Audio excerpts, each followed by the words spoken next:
Arestado ang duwang estudyante kan Catanduanes State University sa Barangay Kalatagan Proper, Vira, Catanduanes matapos na madakop sa akto na nagagamit ng marijuana sa loob mismo kan nasabing universidad alas 2:30 nin hapon kan Lunes, Enero 30. Binisto ang duwang sospek na parehong 21 anyo sa sinda Cedric Adrian Villafuerte, residente kan Barangay Santo Niño, asin Joshua Amaro Mendoza, residente kan Barangay Rawis. Sigon sa tagapagtalam kan Virac Municipal Police Station, ang gwardya kan universidad ang nakahilig sa mga sospek na naghihit-hit nin marijuana. Na-recover kay Villafuerte asin Mendoza ang sarong pidaso nin glass tube, vape, lighter, asin sarong plastic sachet na may laog na marijuana na may gabat na 4 na gramo na nagkakantidad 480 pesos.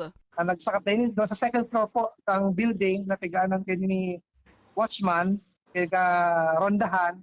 And di po ito caught in the act niya po na nailing sa duwa na nagapalitan kay itong marijuana po, paggamit ng marijuana po.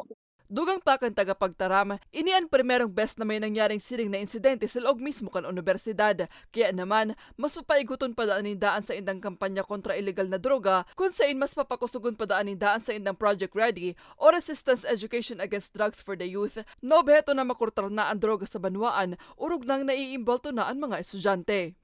Mas lalo mi pang pakukusugon, bako lang po sa mga elementary schools, high school, and sa colleges po, diyan sa mga kolehiyo po, bako lang po sa Catanduanes State University, sa gabos na eskwela po dito sa sa Virac, and then nakikihira kami sa mga magurang na tabi man na maging vigilante sinda.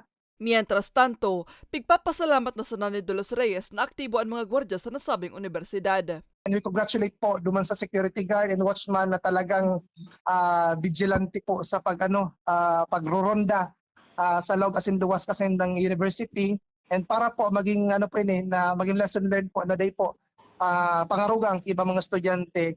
Sa presente, nasa kustodiyan na kan Virac PNP ang mga sospek asin mahahampang sa kasong pagbalgar sa RA 9165 o Uncomprehensive Dangerous Drugs Act of 2002. Para sa mga baretang tatak, Bicol, Mariel Lorenzana.